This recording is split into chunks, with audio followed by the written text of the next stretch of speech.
शिवानी और आप देख रहे हैं बीजापुर एक्सप्रेस। चलते हैं खबरों की ओर। ಮೇಲೆ ನಮ್ಗೆ ಒಟ್ಟು ಸೀಟ್ ಸಿಗಾಗ್ತಿಲ್ಲ. ಹಗಲೆಲ್ಲ ಎಲ್ಲ ಬಸ್ನಲ್ಲಿ ನೋಡಿಲ್ಲ ಜಗಳ, ಕಂಡಕ್ಟರ್ಗಳಿಗೂ ಒಂಥರ ಭಾಳ ಪ್ರೆಷರು. ಸೊ ಈ ಥರ ಪರಿಸ್ಥಿತಿಯಲ್ಲಿ ಅವ್ರು ಸಾಮಾನ್ಯ ಜನ ಹೇಳೋದು ಅಂದರೆ ಅದನ್ನು ಉಚಿತ ಮಾಡೋಕ್ಕೆ ತೆಗೆಯೋಕ್ಕಾಗದೇ ಇದ್ರು ಕನಿಷ್ಠ ಒಂದು 50% ಮಾರಿ. ಅನಗತ್ಯವಾದ ಜನ ಯಾರು ಅನ್ನೆಸೆಸರಿ ಸುಮ್ಮನೆ ಟ್ರಾವೆಲ್ ಮಾಡ್ತಾರೆ ಅವ್ರಿಗಂತೂ ಅನುಕೂಲ ಆಗುತ್ತೆ. ಅಟ್ಲೀಸ್ಟ್ ಮಾಡುತ್ತೆ ಜನ ದಿನ ಬೆಳಗಾದರೆ ಎಲ್ಲ ಬಸ್ಸಲ್ಲಿ ಇದೇ ಸಮಸ್ಯೆ. ಮಟ್ಟ ನೋಟಿಸ್ ಬಂದಿರ್ಬೋದು. ಅದಕ್ಕೇನು ಸರ್ಕಾರ ಏನು ಕ್ರಮ ತಗೋತದೆ? ಒಟ್ಟು ಶಕ್ತಿ ಕಾರ್ಯಕ್ರಮ ಪ್ರಾರಂಭ ಆದಮೇಲೆ 429 ಕೋಟಿ ಜನ ಪ್ರಯಾಣ ಮಾಡಿದ್ದಾರೆ. ಎಷ್ಟು ಜನ ಹೇಳಿ? 429 ಕೋಟಿ ಜನ ಪ್ರಯಾಣ ಮಾಡಿದ್ದಾರೆ. ಆಮೇಲೆ ಶಕ್ತಿ ಕಾರ್ಯಕ್ರಮ ನಾವು ತರ್ತೀವಿ ಅಂದಾಗ ವಿಪಕ್ಷಗಳು, ಅದರಲ್ಲಿ ವಿಶೇಷವಾಗಿ BJP ಇವರು ಸುಮ್ಮನೆ ಮ್ಯಾನಿಫೆಸ್ಟೋದಲ್ಲಿ ಹಾಕ್ತಾರೆ, ಈ ಕಾರ್ಯಕ್ರಮ ಜಾರಿ ಮಾಡಲ್ಲ ಅಂತ ಹೇಳಿದರು. ಆಮೇಲೆ ನಮ್ಮ ಪಕ್ಷ ಗೆದ್ವಿ. ಕಾರ್ಯಕ್ರಮ 20 ದಿನಕ್ಕೆ ನಾವು ಪ್ರಾರಂಭ ಮಾಡಿದ್ವಿ. ಪ್ರಾರಂಭ ಮಾಡಾದ್ಮೇಲೆ ಬೊಮ್ಮಾಯಿ ಮುಖ್ಯಮಂತ್ರಿಗಳಾಗಿದ್ದರು, ಆಗ್ತಾನೆ ಹಿಡಿದಿದೆ 2 ತಿಂಗಳ ಮುಂಚೆ. ಸ್ವಲ್ಪ ದಿನ ಆದಮೇಲೆ ಸಂಬಳ ಕೊಡೋಕ್ಕೆ ದುಡ್ಡಿರೋದಿಲ್ಲ, ವಸೂಲಿ ಎಲ್ಲಂದರೆ ನಿಲ್ಲಿಸ್ಬಿಡ್ತಾರೆ ಅಂತ ಕೂಡ ಕಾಮೆಂಟ್ ಮಾಡ್ತಾಯಿದ್ದಾರೆ BJP. ಈಗ 1 ವರ್ಷ 10 ತಿಂಗಳಾಯಿತು. BJP ಸರ್ಕಾರದಲ್ಲಿ 4 ವರ್ಷದಲ್ಲಿ BMTC ಹೊರತುಪಡಿಸಿ 3 ಕಾರ್ಪೊರೇಷನಲ್ಲಿ ಒಂದು ಬಸ್ಸು ತೊಗೊಂಡಿರಲಿಲ್ಲ ಅವರು. ಈಗ ನಾವು 5,900 ಬಸ್ಸು ತೊಗೊಂಡಿದ್ದೀವಿ. ಪ್ರತಿದಿನ 1,54,000 ಟ್ರಿಪ್ಸ್ ಇರ್ತಿತ್ತು. ಎಷ್ಟು? 1,54,000 ಟ್ರಿಪ್ಸ್ ಇರ್ತಿತ್ತು. ಈಗ ಅದು 1,80,000ಕ್ಕೆ ಬಂದಿದೆ. ಅಂದರೆ ಈಗ 26,000 ಟ್ರಿಪ್ಸು ಜಾಸ್ತಿ ಮಾಡಿದ್ದೀವಿ. 5,900 ಹೊಸ ಬಸ್ ತೊಗೊಂಡಿದ್ದೀವಿ. ಆಮೇಲೆ 9,000 ಜನ ರಿಕ್ರೂಟ್ಮೆಂಟ್ ಮಾಡಿದ್ದೀವಿ. ಅವರು ರಿಕ್ರೂಟ್ಮೆಂಟೇ ಮಾಡಿರಲಿಲ್ಲ BJP ಅವರು. ಅವ್ರು 1,000 ಜನಕ್ಕೆ ಅನುಕಂಪದ ಆಧಾರದ ಮೇಲೆ ಕೆಲಸ ಕೊಟ್ಟಿದ್ದೀವಿ. ಮತ್ತು 5,900 ಕೋಟಿ ಸಾಲ ಇಟ್ಬಿಟ್ಟು ಹೋಗ್ಬಿಟ್ಟಿದ್ರು BJP ಅವರು. ಈಗ ನಮಗೆ ಮತ್ತೆ ಈ ವರ್ಷ ನಾವು 2,000 ಬಸ್ ತಗೊಳ್ತಾ ಇದ್ದೀವಿ. ಪ್ರಾರಂಭದಲ್ಲಿ ಬಸ್ಸುಗಳ BJP ಸರ್ಕಾರ ಬಸ್ಸುಗಳು ಕೊಂಡ್ಕೊಂಡೇ ಇದ್ದಿದ್ದರಿಂದ ಮತ್ತು ಡ್ರೈವರ್ಸು ಕಂಡಕ್ಟರ್ಸು ಇಲ್ಲದೇ ಇದ್ದಿದ್ದರಿಂದ ರಿಕ್ರೂಟ್ಮೆಂಟ್ ಮಾಡಿದ್ದಿಲ್ಲ ಅವರು. ಅದರಿಂದ ಸಮಸ್ಯೆ ಆಗಿತ್ತು. ಸಮಸ್ಯೆ ಎಲ್ಲ ಕಡಿಮೆ ಆಗಿದೆ. ಈಗ ಮತ್ತೆ ಬಸ್ಸಸ್ ತೊಗೊಳ್ತಾ ಇದ್ದೀವಿ, ರಿಕ್ರೂಟ್ಮೆಂಟು ಮಾಡ್ತಾಯಿದ್ದೀವಿ.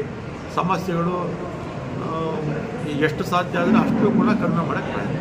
ಹೆಚ್ಚು ಬಸ್ ಆದರೆ ಇದೇ ಸಮಸ್ಯೆ. ಈಗ ಒಟ್ಟು 2,000 ಬಸ್ ಬರುತ್ತೆ. ಇಲ್ಲಿಗೆ ಒಂದು 700 ಮೇಲೆ ಕೊಡ್ತೀವಿ.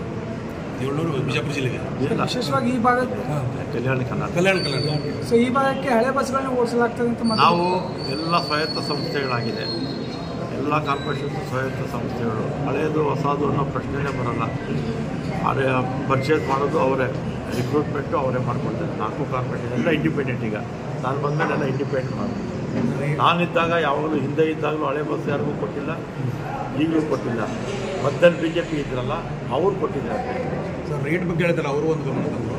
ಆದರೆ ತಾವು ತಮಗೂ ಗಮನಕ್ಕೆ ಬಂದಿದೆ. ಪ್ರೈವೇಟ್ ಯಾವುದೋ ಹಬ್ಬ ಹರಿದಿನ ಬಂದ ತಕ್ಷಣ ಅವ್ರ ಬೇರೆ ಯಾರು ಕಂಟ್ರೋಲ್ ಇರೋ 4,000 5,000 ಫ್ಲೈಟ್ ಕಂಟ್ರೋಲ್ ಮಾಡೋಕ್ಕೆ ಪ್ರೈವೇಟ್ ದೂರಿಗೆ ಕಂಟ್ರೋಲ್ ಮಾಡೋಕ್ಕಂಥ ಕಾನೂನಲ್ಲಿ ಅದೇನಾಗಿದೆ, ಕೇಂದ್ರ ಸರ್ಕಾರ ಫ್ರೀ ಬಿಟ್ಬಿಟ್ಟಿದ್ದಾರೆ. ಆಲ್ ಇಂಡಿಯಾ ಪರ್ಮಿಟ್ನಲ್ಲಿ ಹೇಳ್ಬಿಟ್ಟು ಫ್ರೀ ಬಿಟ್ಬಿಟ್ಟಿದ್ದಾರೆ. ಅವ್ರಿಗೆ ಮನಸ್ಸಿಗೆ ಬಂದಂಗೆ ಓಡಿಸಿ ಕೇಂದ್ರ ಸರ್ಕಾರ ಇದನ್ನು ಕಂಟ್ರೋಲ್ ಮಾಡ್ತಾರೆ. ಪರ್ಮಿಟ್ಸ್ ಅವ್ರು ಕೊಟ್ಬಿಡ್ತಾರೆ, ನಮಗೆ ಕಂಟ್ರೋಲ್ ಇಲ್ಲ. ಆಲ್ ಇಂಡಿಯಾ ಪರ್ಮಿಟ್ ಅವ್ರು ಆಲ್ ಇಂಡಿಯಾ ಪರ್ಮಿಟ್ ತೊಗೊಳ್ತಾರೆ, ಇಲ್ಲಿ ಓಡಿಸ್ತಾ ಇರ್ತಾರೆ. ಅಲ್ಲ ಸರ್, ಅದು ಅದೇ ಹೇಳಿದ್ದು. ಆಲ್ ಇಂಡಿಯಾ ಪರ್ಮಿಟ್ ಬಸ್ಸಸ್ ಅದು. ಸ್ಟೇಟ್ ಪರ್ಮಿಟ್ ಬಸ್ ಆದರೆ ನಾವು ನಮಗೆ ಕಂಟ್ರೋಲ್ ಇರುತ್ತೆ. ಆಲ್ ಇಂಡಿಯಾ ಪರ್ಮಿಟ್ ಬಸ್ಸಸ್ ನಮ್ಗೆ ಕಂಟ್ರೋಲ್ ಮಾಡೋದು. ಆಮೇಲೆ ಹಬ್ಬ ಬಂದರೆ ಸಾಕು, 2 ಪಟ್ಟು ಜಾಸ್ತಿ ಮಾಡ್ತಾರೆ. ಅದಕ್ಕೆ ನಾವು ಈಗೇನು ಮಾಡ್ತಾಯಿದ್ವಿ, KSRTC ಒಂದರೇ 2,000 ಬಸ್ಸು ಎಕ್ಸ್ಟ್ರಾ ಹಾಕ್ಬಿಡ್ತೀವಿ. ಇಲ್ಲೂ ಅಷ್ಟೇ 800-900 ಬಸ್ಸು ಮನೆ ಎಕ್ಸ್ಟ್ರಾ ಹಾಕ್ತಿದ್ವಿ. ಆಮೇಲೆ ವಾಯುವ್ಯ ಕರ್ನಾಟಕನೂ ಅಷ್ಟೇ. ನಮ್ಮ ಬಸ್ಸಸ್ ಬಂದರೆ, ಈಗ ಹಬ್ಬಗಳು ಬಂದರೆ ಅಥವಾ ಲಾಂಗ್ ಇದು ರಜೆಗಳು ಬಂದುಬಿಡುತ್ತಲ್ಲ, 5-6 ದಿನ ರಜೆ ಬರುತ್ತಲ್ಲ, ಮತ್ತೆ ಯಾವುದನ್ನ ಕ್ಯಾಂಪ್ ಇರ್ತದೆ, ಬಂದಂಥ ಸಂದರ್ಭದಲ್ಲಿ ಕನಿಷ್ಠ 3-4 ಬಸ್ಸು ಎಕ್ಸ್ಟ್ರಾ ಹಾಕ್ತೀವಿ. ಅವಾಗೇನಾಗುತ್ತೆ, ಒತ್ತಡ ಕಡಿಮೆ ಆಗುತ್ತೆ. ಅವ್ರ ಮೇಲೆ ಅವರು ಕಡಿವಾಣ ಹಾಕಕ್ಕೆ ತಮಗೇನು ಆಲ್ ಇಂಡಿಯಾ ಪರ್ಮಿಟ್ ಅದು. ಸ್ಟೇಟ್ ಪರ್ಮಿಟ್ಟು ನನ್ನ ಕಂಟ್ರೋಲ್ ಮಾಡೋದು, ಆಲ್ ಇಂಡಿಯಾ ಪರ್ಮಿಟ್ ನಮ್ಮ ಕಂಟ್ರೋಲ್ ಮಾಡೋದು. ಗ್ರೀನ್ ಬಸ್ ಬಗ್ಗೆ ಒಂದು ತಾವು ಸ್ಟಾರ್ಟ್ ಮಾಡಿದ್ರಲ್ಲ, ಗ್ರೀನ್ ಬಸ್ಗಳ ನಂತರ ಹೈಬ್ರಿಡ್ ಮಾಡಲಲ್ಲಿ ಇದು ಎಲೆಕ್ಟ್ರಿಕ್ ಅಥವಾ ಇಥನಾಲ್ ಮೇಲೆ ನಡೆಯುವಂಥದ್ದು, ಅದನ್ನು ಇನ್ನು ಹೆಚ್ಚು ಮಾಡಿದ್ರೆ ಡೀಸೆಲ್ ಮೇಲೆ ಒತ್ತಡ ಕಡಿಮೆ ಆಗುವಂಥ ಇದು. ಆಮೇಲೆ ಕೇಂದ್ರ ಸರ್ಕಾರ ನೀತಿ ಬದಲಾಯಿಸಬೇಕು. ಹಿಂದೆ ನರ್ಮ್ ಸ್ಕೀಮ್ ಇತ್ತು UPA ಸರ್ಕಾರ ಇದ್ದಾಗ. ಹಾಗೇನು ಮಾಡೋರು, ಗ್ರಾಮಾಂತರ ಪ್ರದೇಶಕ್ಕೆ 25%, ಈಗ ಉದಾಹರಣೆಗೆ ಕಲ್ಯಾಣ ಕರ್ನಾಟಕದವರು 25% ದುಡ್ಡು ಕಟ್ಟಿದ್ರೆ 25% ರಾಜ್ಯ ಸರ್ಕಾರ ಕೊಡೋದು, 50% ಕೇಂದ್ರ ಸರ್ಕಾರ ಕೊಡೋದು. ಪ್ರೊಸೆಸ್ ತಗೊಳ್ಳೋಕ್ಕೆ. ಈಗೇನಾಗಿದೆ GCC ಮಾಡಲ್ ಅಂತ ಬೆಂಗಳೂರಿಗೆ ಕೊಟ್ಟಿದ್ದಾರೆ. ಆ GCC ಮಾಡಲ್ ಅಂದರೆ ಎಲೆಕ್ಟ್ರಿಕ್ ಬಸ್ಸಸ್ಸು ಯಾವುದೋ ಒಂದು ಯಾರು ಟೆಂಡರ್ ಆಗ್ತಾರೋ ಆ ಸಂಸ್ಥೆಗೆ ನೇರವಾಗಿ ಸಬ್ಸಿಡಿ ಕೊಡ್ತಾರೆ. ಆ ಬಸ್ನ ನಾವು ಬಾಡಿಗೆಗೆ ಹೋಗೋದು, ಕಂಡಕ್ಟರ್ ನಮ್ಮದು, ಡ್ರೈವರ್ ಅವ್ರದ್ದು ಮೇಂಟೆನೆನ್ಸ್ ಅವರು. ಈ ರೀತಿಯನ್ನು ಬದಲಾಯಿಸಿ ಕೇಂದ್ರ ಸರ್ಕಾರ ನೇರವಾಗಿ ನಮ್ಮ ಸಂಸ್ಥೆಗಳಿಗೆ ಕೊಡಿ, ಸಬ್ಸಿಡಿ ಕೊಡಿ, ನಾವೇ ತಗೊಳ್ತೀವಿ. ಎಲೆಕ್ಟ್ರಿಕ್ ಬಸ್ಸಸ್ ಪೊಲ್ಯೂಷನ್ ಕಡಿಮೆ ಆಗಬೇಕಲ್ವ. ವಿದ್ಯುತ್ ಚಾಲಿತ ವಾಹನಗಳು ಎಷ್ಟು ಬಂದಷ್ಟು ಕೂಡ ಪೊಲ್ಯೂಷನ್ ಕೂಡ ಕಡಿಮೆ ಆಗುತ್ತೆ. ಇಥನಾಲ್ ಅದನ್ನು ಸಹ ಮಾಡ್ಬೋದು. ಇಥನಾಲ್ ಪ್ರೊಡಕ್ಷನ್ ಕಡಿಮೆ ಇದೆ, ಅಷ್ಟು ಪ್ರೊಡಕ್ಷನ್ ಅಷ್ಟು ಜಾಸ್ತಿ ಸಿಗ್ತಾ ಇಲ್ಲ. ಡೀಸೆಲ್ ಜೊತೆ ಮಿಕ್ಸ್ ಮಾಡ್ತಾರೆ, ಆದರೆ ಇನ್ನೂ ಅಷ್ಟು ಪೇಪರ್ನಲ್ಲಿದೆ. ಪ್ರಾಕ್ಟಿಕಲ್ ಆಗಿ ಸರ್, ಈಗ MLC ಇದರಲ್ಲಿ ನಾಮಿನೇಷನ್ ವಿಚಾರದಲ್ಲಿ ಬಿಜಾಪುರ ಜಿಲ್ಲೆಗೆ ಪ್ರಾತಿನಿಧ್ಯ ಕೊಡಬೇಕು ಅಂತ